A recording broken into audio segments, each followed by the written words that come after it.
Welcome everybody. Welcome to the webinar Poland's June 2021 PV auctions, what you need to know. Joining me today are Christian Schnell and Tim Steinert.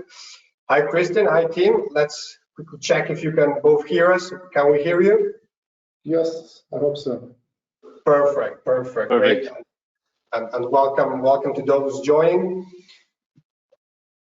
Let's quickly go through the agenda for today. So actually, as the auctions are upcoming, we'll try to be really short and concise in the presentations today. Christian and team, we're going to give a presentation. At the end, there's a Q&A session, so send in your questions. We're gonna redirect them and answer them at the end of the webinar. Quick mention about Solarplaza. Our mission is to positively impact the world by accelerating the sustainable energy transition. You probably know us through our conferences and our content that we deliver across various markets, not just Europe, but also North America and Asia. Regarding specifically Poland, this is a preview webinar for a conference scheduled for September 2nd, 2021. Some of you probably already heard it was earlier due actually in May. Unfortunately, due to circumstances, had to move it, but we hope to see you on September the 2nd in Warsaw. Recently, just a small mention, we also launched our Solarplaza consultancy business line, especially for PV professionals and businesses looking to expand into new markets. Especially we're focused on Europe, so please get in touch with us if you're interested. Practical notes, we hope everything is okay in the technical side. In case, just feel free to use the chat box or the Q&A box. We will make available the presentation slides afterwards. Bear with us 1 or 2 days to get an email with the content material. Please send in your questions. We will answer them. A lot of insightful content today, so after that we will address them. A quick note about our guests: Christian Schnell, partner at Solivan. We'll focus on energy law already since 2013, especially on renewables. You can also see him, of course, in the top left of your screen. And Tim Steinert is a senior consultant and at Enervis, focused on asset valuation of renewable energy, bidding strategy, and in tender processes. So super relevant to what we're going to cover today. And I'd say, Tim, especially the focus given your Polish power market outlook there. So we're totally online. Again, feel free during the presentation to send in your questions. I'll leave now the stage to Tim and Christian. Thank you everybody for being with us. Stay with us and let's deep dive into the content now. Thank you, Nicola. So Tim, I take over. You second, or how we do this? Where is the marketing? Is the marketing at the beginning or at the end? Somewhere in between. So okay, we will see. Start right away. Anyhow, good.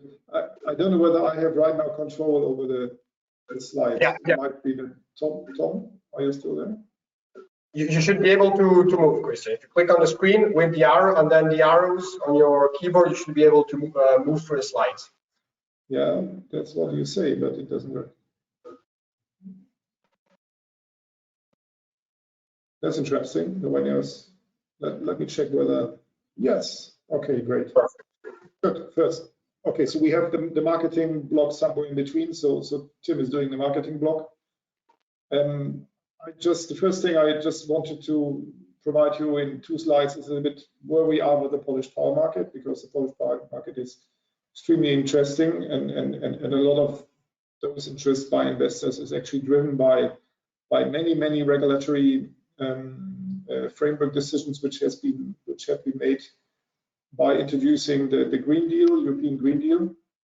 And maybe just to highlight you few facts which are important from, well, on the one hand, from the, let's say, attractiveness of the Polish power market, and as well to give you a little bit an overview of what will happen very soon.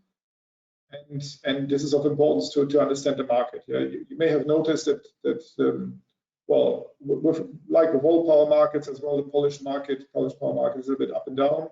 in the past, and for many years it was not very attractive for PV. Then it became very attractive. Right now it's extremely attractive, but this is not telling you any hidden secrets. That's not entirely only due to the great sun irradiation in Poland, which could be better, but it is due to the regulatory and market environment.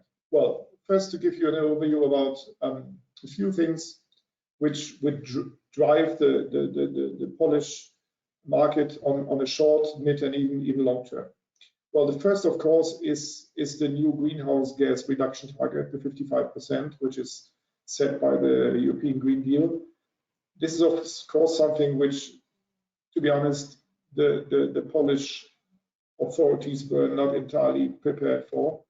Although they knew that this will come, they hope that it won't come. You know that the old target from 2014 was only greenhouse gas reduction from between 1990 and 2030 amounting to 40%. Right now it's 55%, so that's 15% more than expected. And even with the 40%, the Polish power mix has its challenges. So right now it's a very deep challenge. This will provide, at least from the European perspective, to a new renewable energy target, which for the time being in the 2001-2018 directive, so-called RED II, amounts to 32% European-wide, and this will right now increase to 38 to 40%. And of course, due to that fact, all these national energy and climate plans, that's actually the abbreviation for NECP, these national energy and climate plans, which have been submitted by end of last year, even end of 2019 and until bit of 2020 have been submitted to the new Commission, right now require a complete revision because all those plans based on the assumption of the reduction target of 40%. And what is more important is that the National Energy and Climate Plan as well covers all measures, which is a nice word for state aid for the energy sector. And if you want to use EU grants, but as well, not only EU grants under the usual budget, means the 2021-2027 budget. Poland is the largest definition of EU funds, but as well under the next generation EU funds, meaning all these post-COVID funds, then the National Energy Climate Plan is treated as an ex-ante condition, meaning nothing else. You first have to include the NECP, and then you can use the funds which are allocated to environmental and climate measures. And this is a large portion of that money, and the money is, in case of Poland, is not too small. It's exactly 770 billion zloty, which translates into some 230 billion euros to be spent until 2027, and a lot of it, I think roughly some 30-40% is allocated to climate and environmental, and without the National Climate Plan, no move. But this, of course, motivates. The next thing which is of importance is the next generation of the industrial emissions guidelines.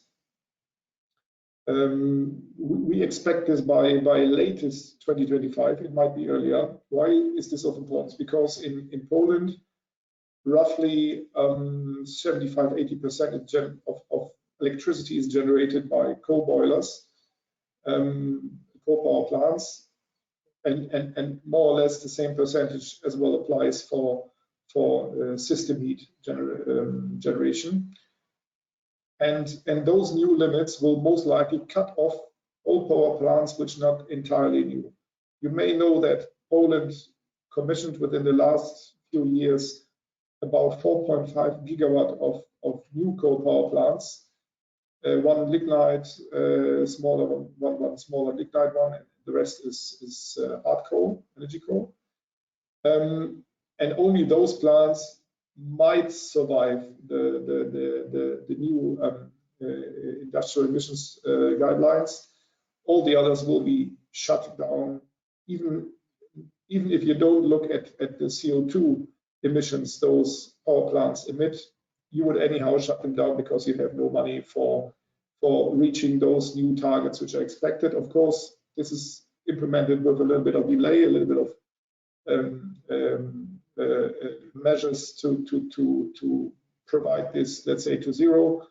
But we expect that by end of this decade, most likely everything which is not new completely disappears. Completely disappears means that out of the current winter peak, which is 27 gigawatts for the winter peak and about 25 gigawatt for the summer peak, only 4.5 gigawatt of new coal power plants may survive the next industrial emissions directive.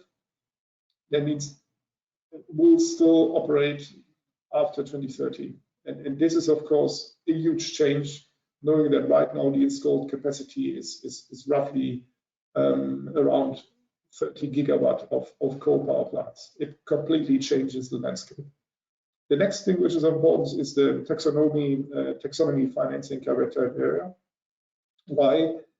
Because you may imagine that not only with Poland, with many other countries in Central Eastern and Southern Eastern Europe, if you don't have coal, then you look for gas.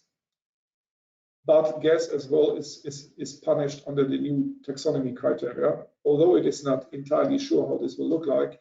For the time being, the threshold is set at 100 grams of CO2 per kilowatt hour, which is not reachable for any gas power plant besides carbon capture storage or carbon capture use, which is, of course, from the financial point of view, a pure nightmare.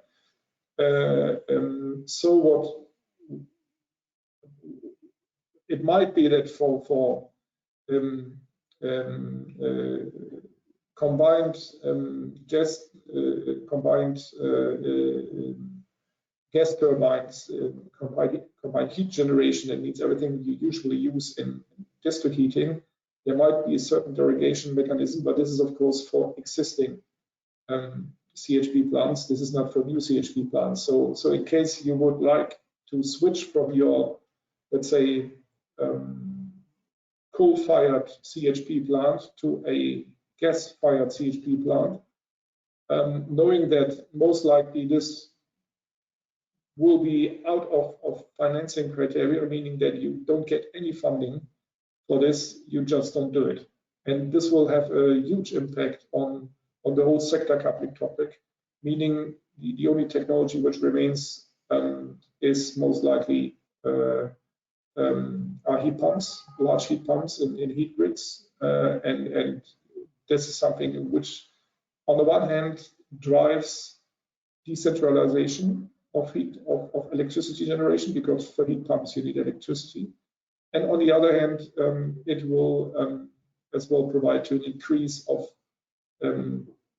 electricity consumption, which of course is of importance for renewables, because they will deliver most of it. Then, of course, there are many new measures under the renewed financing strategy when it comes to green bonds and green mortgages and a lot of things which further sponsor everything which looks like a green investment providing to net zero scenario. And then maybe the last thing to mention, and this is for sure not the last thing from the commercial point of view, is the Uets reform. Everybody knows that due to the 55% target, the EU will again touch the Uets scheme, which will provide to a by far lower amount of emission certificates than for the time being predicted, which at the end of the day will provide to higher CO2 prices. And this is exactly what you see right now in the market. According to last year, to be honest, Polish governmental forecast from March last year, they expect prices of 76 euros per ton in 2030. And this might be even more, as we all know, we already hit the 55 euros currently, and the speed is just enormous. And what does this do to the Polish power market is something which you see in the next slide. Unfortunately, not very visible, but anyhow, if you look at I think the only thing which is of interest of you is the color, to be honest. If you look at the shift of the power wholesale market prices in Europe, you see that in 2018, Poland was still not the most expensive country in Europe. Other countries were, in other countries, the wholesale prices were more expensive and at a quite high level. You have seen in 2018 the first jump of the EU ETS emission certificate prices. Then in 2019, still the power prices, also still the European allowances, emissions allowances prices increased, but the power mix got, let's say, less addicted to the emission certificate price. And then in 2020, you see that the only country with really high power prices left is Poland.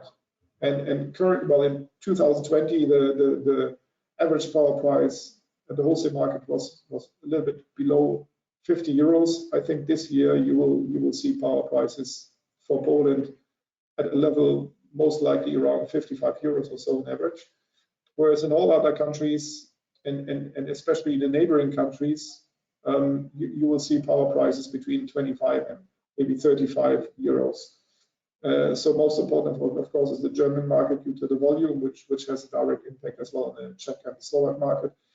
And then the countries, the Scandinavian countries, there the power prices are historically even lower.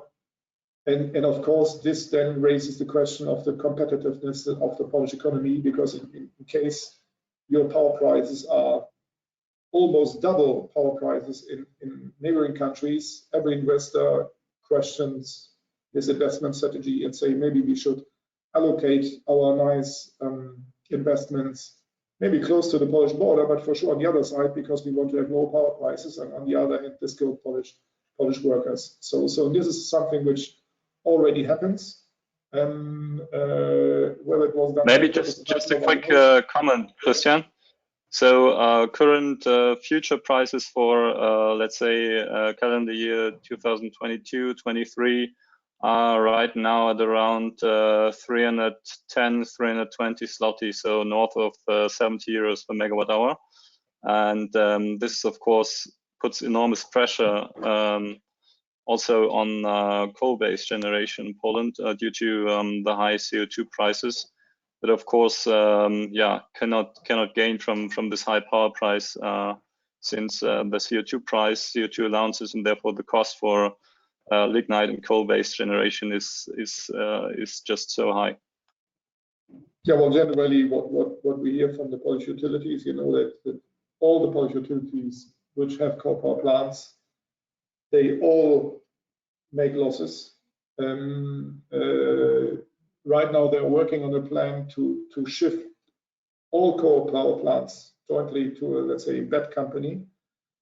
But of course, this is something which has to be notified because it provides to market concentration of about 75% of current power generation. On the other hand, then the risk is, of course, extremely high that the taxpayer pays for this nice gift. And this is as well something which is not allowed. And right now, the EU Commission is only waiting how those fellows here react. And whatever you do, you really have a problem. On the other hand, next elections are coming closer. You still try to do something for the coal miners, but the coal miners as well understood that right now the end is really coming very soon, very close. So it's really a mess. And you see it with a lot of reactions by the Polish politicians. They react extremely allergic when it comes to power prices and everything what is happening here. On the other hand, if you want to take the 250 billion euros from Next Generation EU and the next EU financing route, it's just you need the money as well to shift the power mix. So it's really they're stuck. Yeah, but this is good. So what does this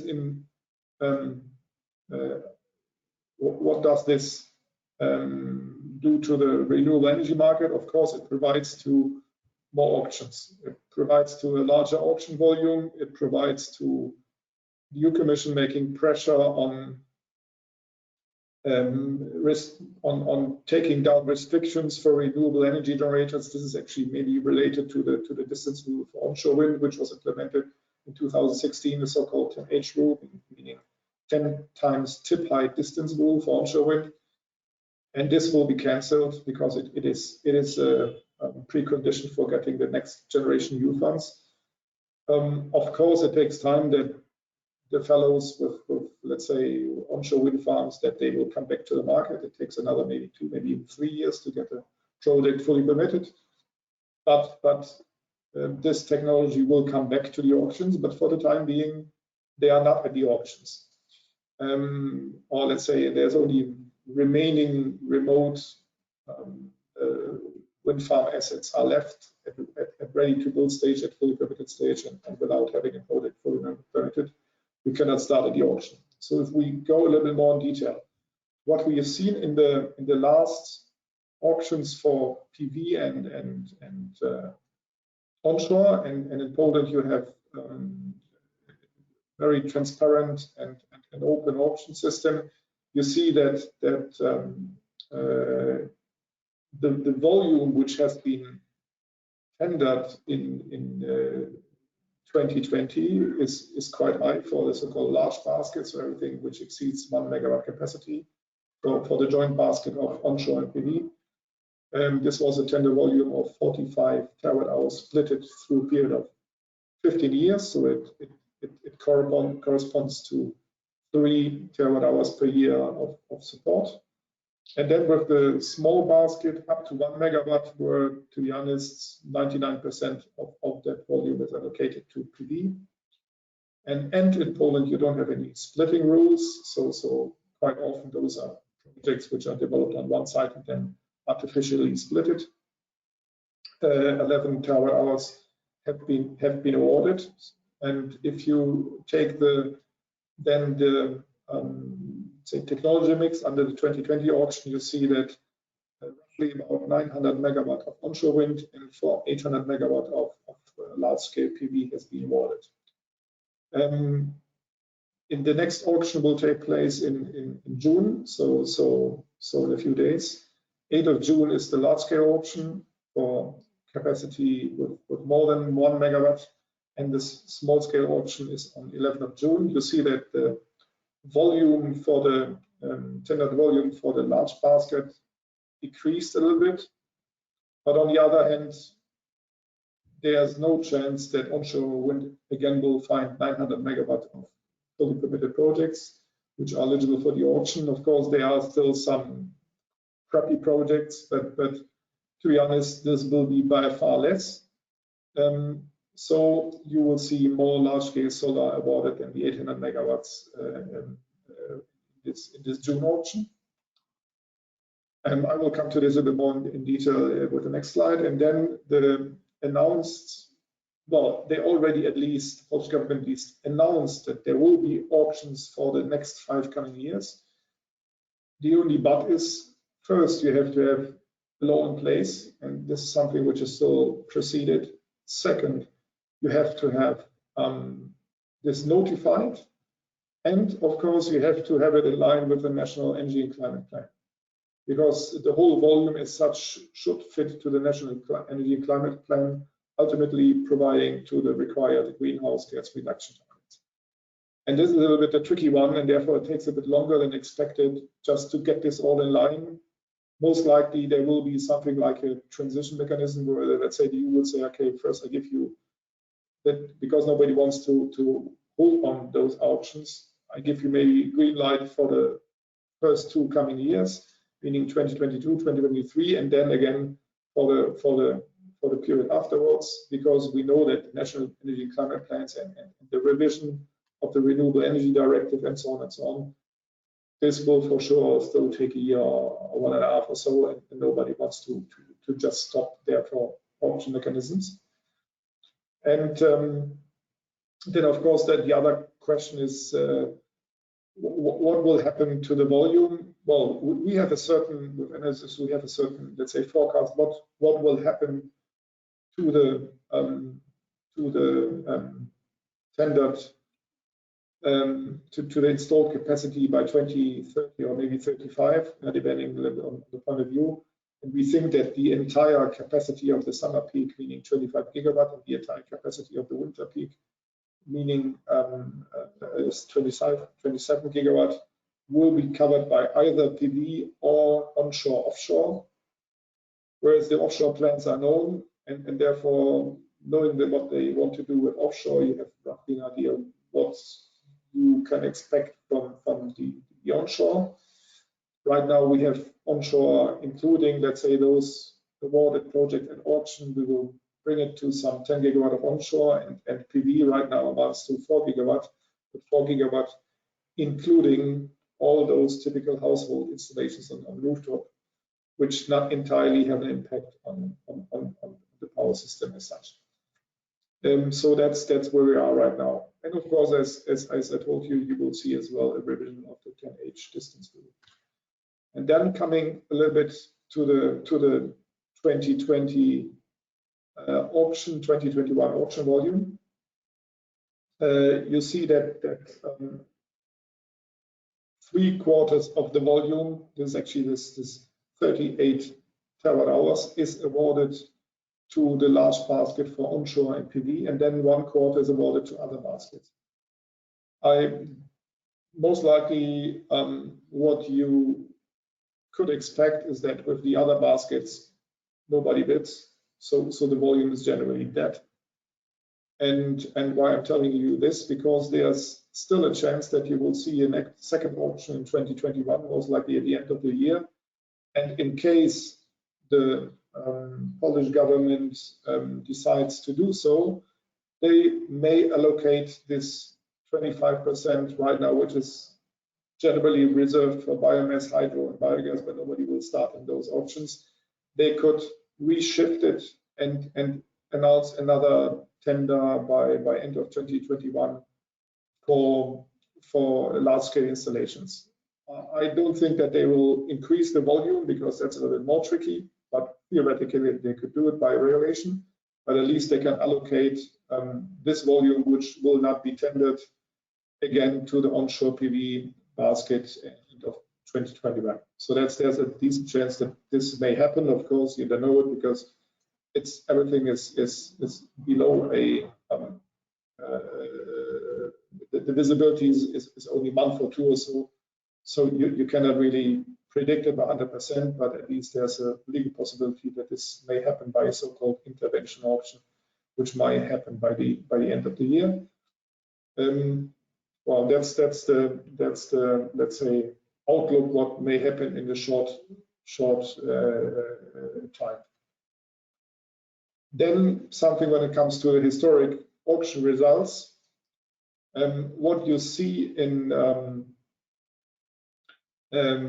the small auctions, you see what that means. The first graph, you see that what you usually would expect from auctions, that means that the price decreases auction by auction, and this is exactly what happened.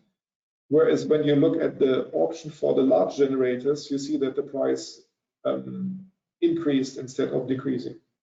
And this is something which is, of course, you would say very strange. That's the first market we know where the auction price increased instead of decreased. But this is only due to the fact that the onshore wind pipeline dried out. And on the other hand, PV by that moment was not so competitive. You see that more and more shifts of technology shifts to PV, so the share of PV is larger and larger. And what you see in those auctions is that the impact of the 10H distance rule, due to the fact that, let's say, everything which hadn't obtained a building permit until 2016 cannot anymore obtain the building permit, and without a building permit you cannot start the auction.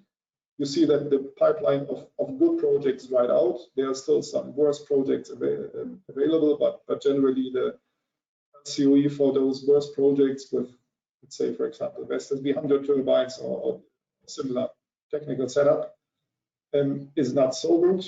because at the beginning, let's say all the larger turbines have been awarded. Right now, the smaller turbines are awarded, and you see that the auction cut-off price increased, and most likely this tendency you will see as well with the June 2021 auction. According to the research what we have done, most likely it will develop in the same direction. Of course, it will stop at a certain moment because the reference price or ceiling price for onshore wind is at 250 slots, which is in a certain way a logical barrier for bidding. And you see that the cutoff was very close to the 250 slots. But this is generally the let's say environment what has happened in the past and what we expect with the 2021 auction. And I think right now I hand over to Tim.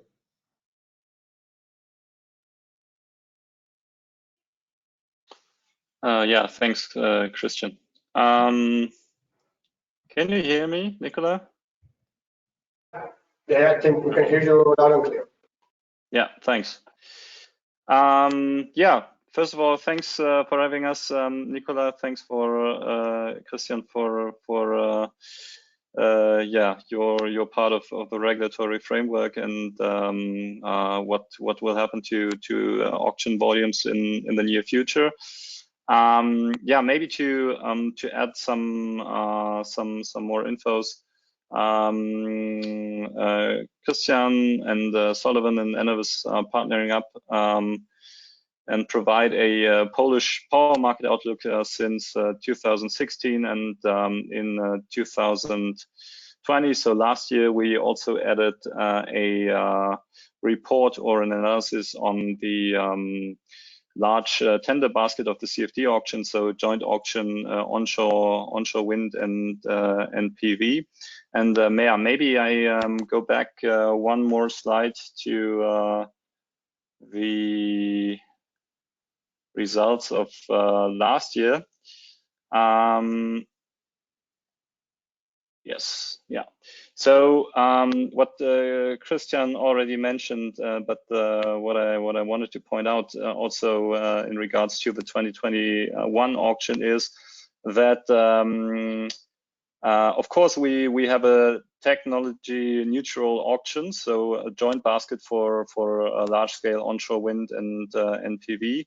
But what you can already tell from this slide that the 2020 auction was of course yeah, highly influenced by the ceiling price of onshore wind energy, and this is also something that we expect and that our analysis shows for the 2021 auction, that of course the ceiling price for onshore wind energy is somehow a yeah, psychological at least landmark for the 2021 auction. So what's the difference in the 2021 auction to the 2020 auction? Christian also mentioned some things already, but maybe to sum it up is of course we have lesser onshore wind energy than we had in the 2020 auction. So this is really the rest of the remaining projects that are still eligible and have their permits before the 10H rule went in place. And secondly, we have a much higher PV pipeline, large-scale PV pipeline than we had in 2020. But compared with the asking volume of the 2021 auction, we see that onshore wind energy will not be able to fill up the asking volume, not even close. So PV is going to set the prices in the 2021 auction. Yeah, and the question is then, of course, is PV able to bid below the 250 zloty per megawatt hour, the ceiling price of onshore wind energy? And the answer, of course, is yes, they can. This is what they already did in the 2020 auction. And then, of course, the question remains of what is, yeah, let's say, the competitive landscape of this PV pipeline. Yeah, since it is a highly heterogeneous pipeline that we see in the Polish market. Yeah, we have smaller, large-scale PV, let's say smaller than 5 megawatts. Yeah, which of course are compared, when you compare the LCOE to let's say the sweet spot projects are much higher in LCOE, so north of the 250 zloty per megawatt hour, compared, let's say, to sweet spot large-scale PV in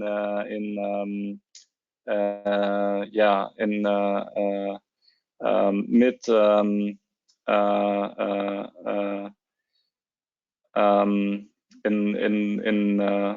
the mid voltage grid. So let's say around 10 to 15 megawatts. Yeah, and then of course you also see in the pipeline some really large scale, so high voltage grid connection projects larger than 70 and even larger than 100 megawatts. So these are then of course the projects where you see additional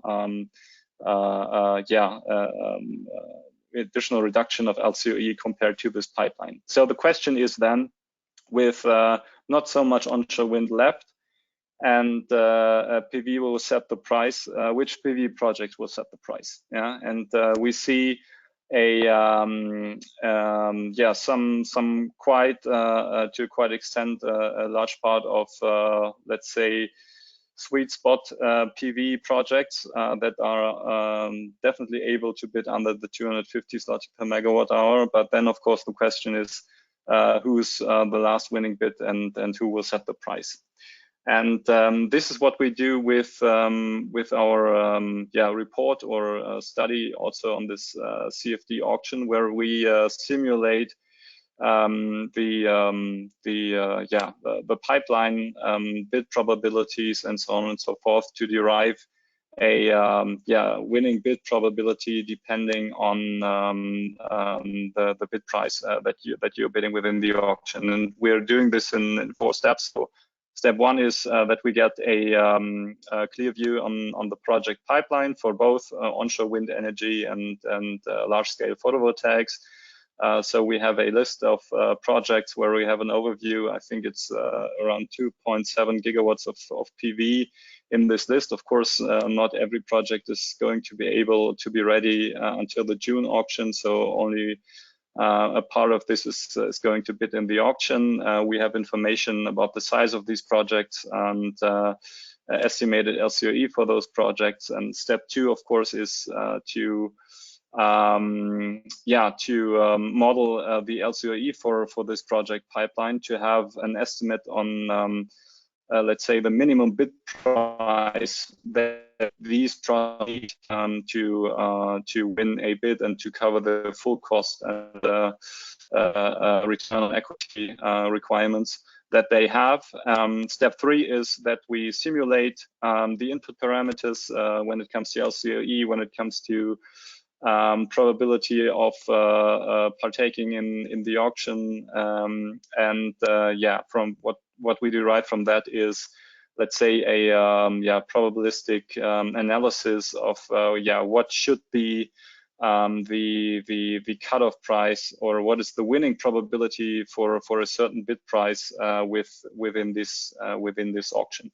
For the last auction, we were quite close to the results. So we came out at around 250 zloty per megawatt hour, which we were very happy with, and that was let's say a proof of concept in the 2020 auction, that with this method and with the information and intelligence that we put into this, we were able to understand of what's the rationalities in this auction. Now I want to point out 3 things that will be crucial for this year's auction, for the June auction. First of all, it was quite surprising, at least for me, that it really is happening in June and not in November, December. So what we saw from the last auction is that it was announced for the summer and then postponed always to November, December. This is not the case for this auction, and this puts a lot of pressure on this project pipeline. This is also what we get a feedback from the market. That they were in total quite surprised. So this puts a lot of pressure, and the question remains: how many projects are even able to be ready to bid in this June auction already? So what you see here is an exemplary slide of how this bid merit order may look like. Yeah, so the auction volume of 38.76 terawatt hours of total energy asked for the time of over 15 years. And you see the ceiling price for solar PV, 320 slots per megawatt hour, which will not influence the cutoff price whatsoever. But of course, you can also see the ceiling price for wind energy of 250 zloty per megawatt hour, which was also the ceiling price in the 2020 auction. And so two things I want to point out here. First thing is, when you look at the ceiling price and when you look at the current market prices, so future prices on spot market, future market for power in Poland, is that there is a substantial gap between the ceiling price and the current market prices of around 310, 320 zloty per megawatt hour. So actually to sell your energy in the market right now is the better option compared to the ceiling price of onshore wind energy. Yeah, and this of course raises the question: so why should you partake in this CFD option and not go for a PPA? Or at least optimize your bid. And this is something that we expect will also influence this year's auction, since there are possibilities to optimize your bid in this auction. For example, that you withhold a certain share of energy in the first years, or that you close a PPA, a short-term PPA over 2 to 3 to 5 years. And you hope for better prices in this PPA than in the CFD auction, and then you switch to the CFD auction. So this is all possible under the Polish CFD auction. It is not, let's say, the common way to do it right now, since there are questions that have to be answered, especially from the debt financing side. If a bank is willing to provide financing with market risk, or if you can find a PPA that you can close for the first years. But we see that players are thinking in this direction, and this is also going to influence this year's auction, especially the upcoming auction rounds. Secondly, and this is also very important, is that not 100% of the bid volume will be awarded, but only 80% of bid volume. Only 80%, or so the most expensive 20% of the bid volume will be cut off. Yeah, and then this is just the question of what kind of projects are in this 20%? Are these just the smaller scale PV, smaller 5 megawatt, or is there even enough large scale PV, so bigger 10 to 15, or even more than 70, 80 megawatts, being able to fill up this 80% of the 38 terawatt hours? Yeah. So these are, I would say, the most crucial questions to this 2021 auction, and this is what we also cover in the analysis, and what we show also what possibilities there are to optimize your bid in regards to PPA or selling in the market for let's say the first years of the auction. Tim, may I just add something? Yeah, sure. Yeah, I think what is very important, because we see this right now in many markets, but of course we see it as well in the Polish market, is that the EPC costs are really increasing very fast and sharply, meaning that for the megawatt EPC, the price is a completely different one than maybe still half a year ago. It has as well an impact on the wind farms, but not so high. But you see it really with EPC offers for PV. So this is something as well, which is of course covered by the auction study.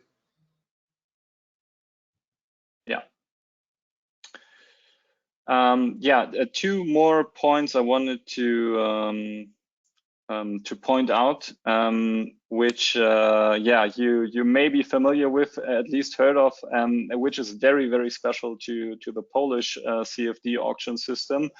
I am still wondering who designed this CFD auction system, because it's so complicated when it comes to the settlement prices.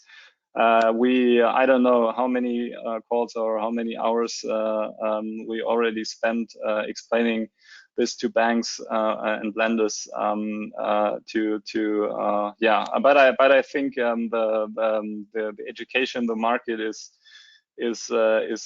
coming along, and banks are getting used to this and really understand of what's happening in there. So 2021 is not 2020 or even 2019, where this was really not so clear what you're really bidding at in this auction. But I want to point it out because this is of course also crucial when it comes to the current market price development and your expectations when it comes to the future development of the Polish power market, and also the capture prices for solar PV in the market itself.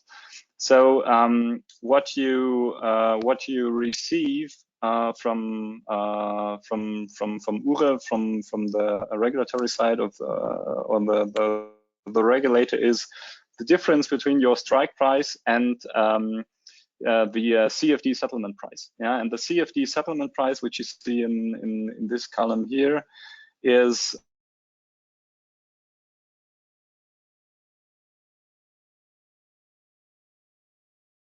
Tim, I think we lost you for a while. Let's see if we can get Tim back online.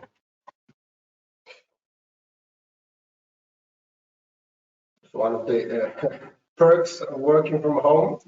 Sometimes connection goes off. Maybe Christian, are you able to hear us? Of course, not your actual capture price that you see in the market. So not the average price for selling the energy. It's your daily price in energy. Tim, sorry. Can you hear me again? I switched off my camera. Tim, sorry. We'll have to stop you because the line went off from your side. So yes. Let's quickly go back, I would say 20 seconds in time from where we were now. Okay, perfect. So long story short, can you hear me now? Yeah, now we can hear you, yeah. Okay. So long story short, there is a difference in what you earn in the market and what the regulator expects what you're earning in the market. And this is, of course, relevant also to your bid price. And when we see of how this developed historically for PV, it is the case that the regulator underestimates of what you're earning in the market than what you really do. And this extends to an amount of around 20 zloty per megawatt hour. That you earn more in the market, that you actually earn more than what the regulator is paying you the difference on, between the strike price and what they estimate what you're earning.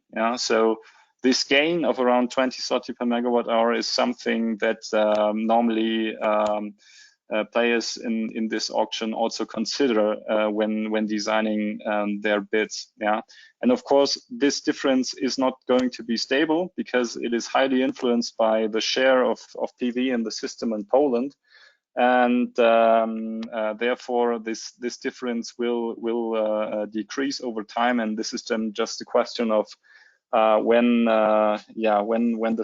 this will switch signs from minus to positive, and of course this is something that you have to understand, that also banks have to understand for financing these projects. Yeah, this was it so far from my side. So I hand again over to you, Nicola. Thank you. Thank you, Tim. Thank you, Christian.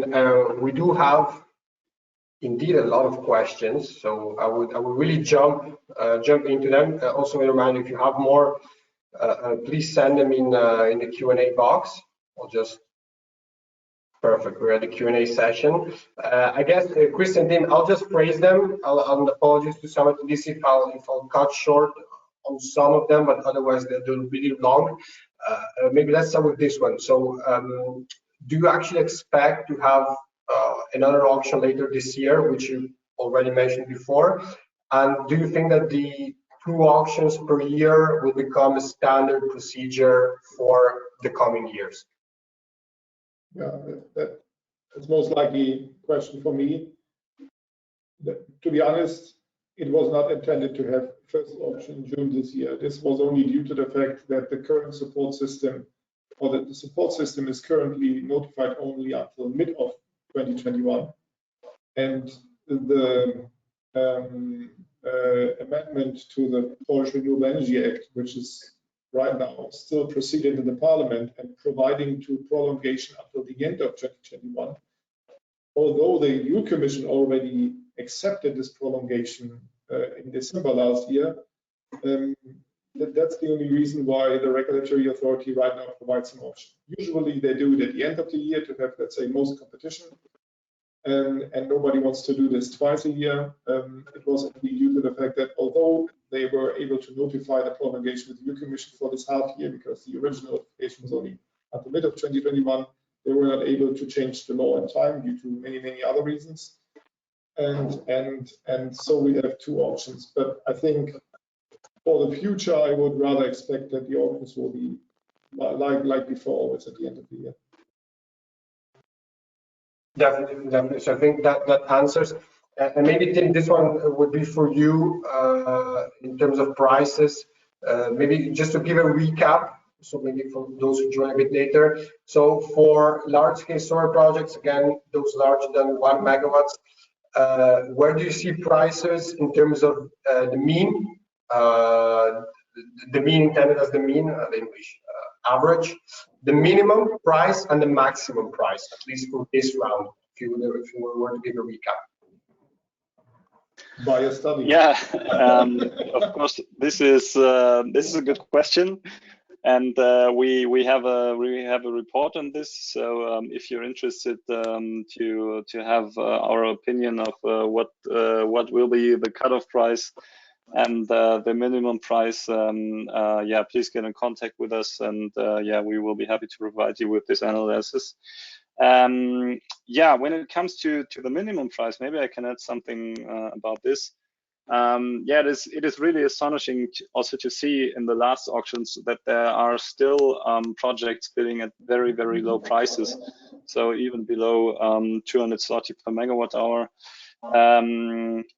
Yeah, so we expect also to see lower prices or minimum prices to be fairly below the cutoff price also this year.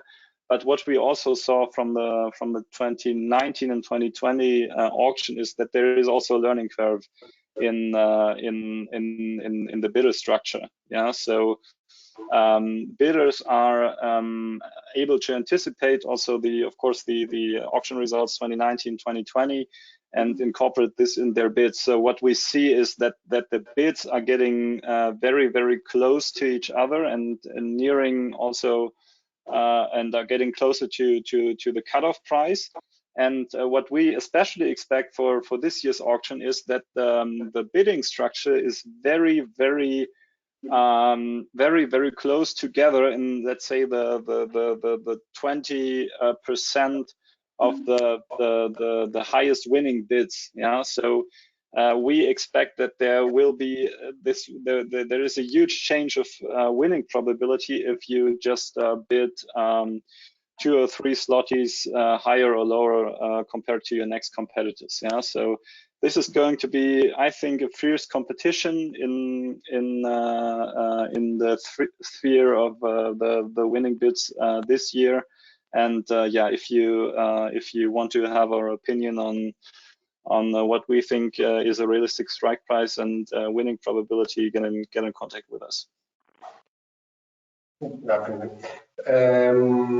I would say maybe, Christian, this one could be for you. It's more of a broader question, starting from what is the dimension of large-scale PV projects in Poland, and what is, in your opinion, the general attitude of the population and the government towards larger ground-mounted PV parks? Which I know is very broad, but maybe we can try to give an answer.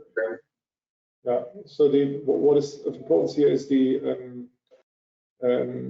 installed capacity direct current. That means at the panel. So that's the difference between up to 1 megawatt or 1.0 megawatt, to say it exactly, and more than 1.0 megawatt, whether you qualify in one or the other basket for the auctions. And so that's, it's at the end of the day, it's a question of direct current and not connected capacity alternative current.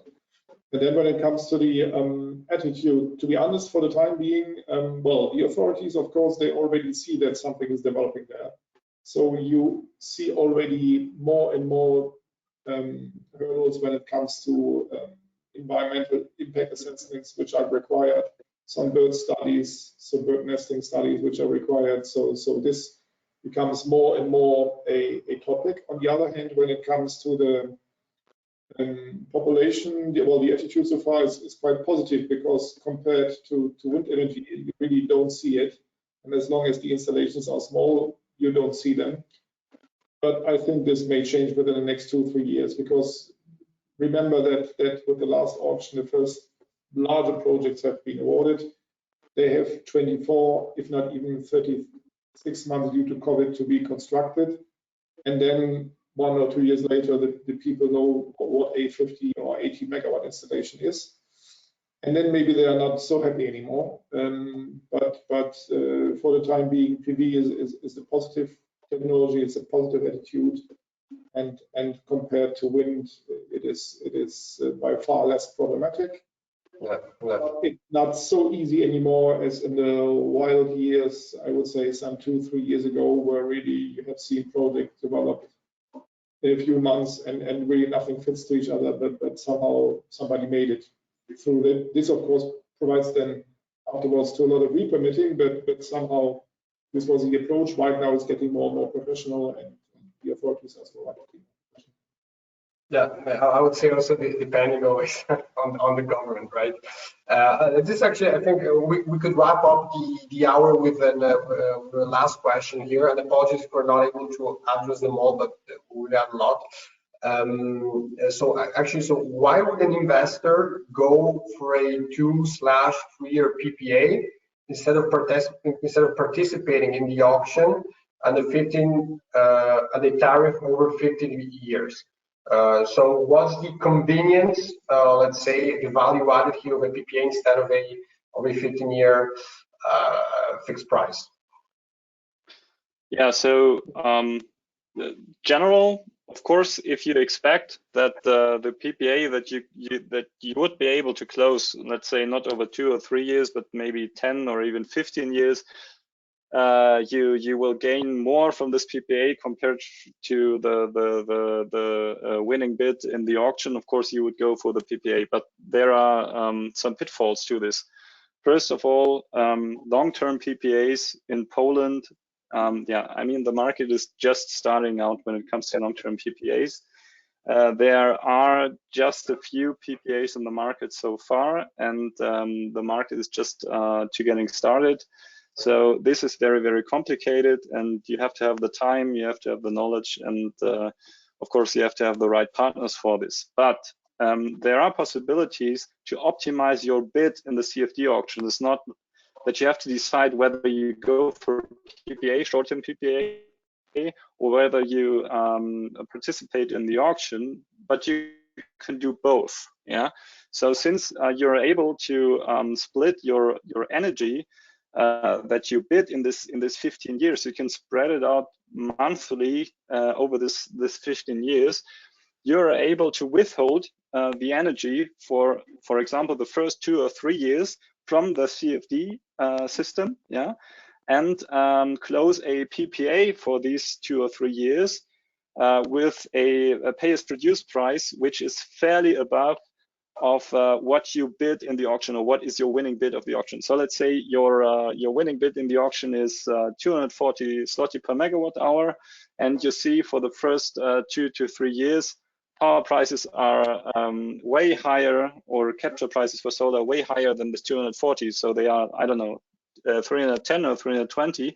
You'd be able to close a PPA, pay as produced for 2 to 3 years in the liquid time span of the market for, let's say, 310 zloty per megawatt hour. Yeah. After that, the 2 or 3 years, you couldn't find a longer PPA. You switch back to the CFD system, and you get rewarded the 240 or whatever it is price from that is even indexed, yeah, in the CFD auction. And this is something that you can not easily finance, but banks are getting to know this this kind of structuring, yeah. So this is something that you can where you can also find large shares of debt financing for, since it is not a purely market-based remuneration, and not only a purely PPA-based, but it is both. It is a short-term PPA, let's say with a utility, and then long-term CFD over the government financing scheme. Nicola, that just made me add something just to, yeah. What is the problem with the contract for difference? Yeah, the contract for difference is a good thing generally, because it gives you, let's assume that you would win with 55 euros, then you start to index, you enter the system, you're indexed for the period of 15 years, so everybody's happy. The only thing is that, as Tim already said, that the wholesale market price forecast for the base, and you're settled against the base, is 70 euros and not 55 euros. And then we come to the tricky part of it, because what you are awarded for is a contract for difference. That means everything is great as long as your bid price is above the base. But if your bid price is below the base, you have to pay to the system. You don't get money from the system, you have to pay to the system. For the time being, it was actually a 15-year view. That meaning you take all the, let's say, so-called negative balance and positive balance through the 15-year period of time, then even if right now the wholesale prices are high, let's say in 2030, most likely your bid price will be far above the wholesale price, and everybody's happy, and on the 15-year perspective, you make money. Right now, under the still proceeded amendment to the RES Act, this payback period will be shortened from 15 years to 3 years. That means in case you win right now an auction, you enter 2 years later into the system, and the, let's say, worst case scenario happens, your bid price is 55, but the wholesale price is 70. The 15 euros is something you have to pay into the system, and you don't get a single penny for it. And then, of course, it becomes a little bit more tricky, because in the 3-year perspective, the risk is enormous that with a low bid and a high wholesale prices, you just pay into the system. Of course, when banks finance this, they require from you reserve accounts. So of course, they secure themselves, but your investor's case doesn't look very funny. So what you theoretically could do, you bid for the first or first 2 3-year settlement periods with a low energy amount, knowing that this is in a certain way allocated, your risk is allocated to the first 2 or 3-year periods, because in those periods it is likely that your bid price will be below the wholesale market price you pay into the system. And then later on, the situation turns, because the more PV you will see in the system, the more the price will go down as well, the more onshore, offshore you see. So the wholesale prices at some moment will start to decrease, whereas your CFD settlement price, bid price, still increases due to the indexation. And this is actually the tricky part of modeling. The market so far is not really prepared for it, but on the other hand, if you would enter a 5 or 6 year corporate PPA or utility PPA, your conditions are by far better than if you would do the same for a 10 or 15 year corporate PPA, because the risk is shorter and therefore you get a higher price. Although the corporate PPA is not indexed, it might be that you get such a high price that still the whole mechanism as such pays off. But that's really a lot of fine tuning, a lot of as well question, what is the rating of your corporate PPA off-taker, because as well the rating plays its role when it comes to the risk assessment. So this is a lot of fine tuning, but it seems that this is something what first bidders will do to optimize a little bit their proceeds. Definitely. Well, I would say at this point, apologies again to this if we can't here address all the questions, but we really have a lot of them. If you want to get in touch with the 2 gentlemen, Christian and Tim, here are their email addresses, by the way. Short reminder, we'll make the slides available. Give us 1 or 2 days via email to access the content. Also, recordings will be available on our website. Also, for those who want to join and meet Christian, Tim will not be there, but Christian specifically in Poland, Warsaw. Here is. I will be there anyhow. So. Sorry? I will be there anyhow. We've covered over that. Exactly. So you can meet me there. Exactly. Even if you want to meet him earlier, but if you want to meet him also with us, say it's part of Solarplaza, we'll be coming to Warsaw for the first edition of the Solar Future Poland. Lots of insights there. At this point, I would thank you a lot, Christian and Tim. This was really insightful, and good luck to those, especially that are bidding in the coming days, because the deadline is very short. So make the best out of it. I would say we can leave each other with this message.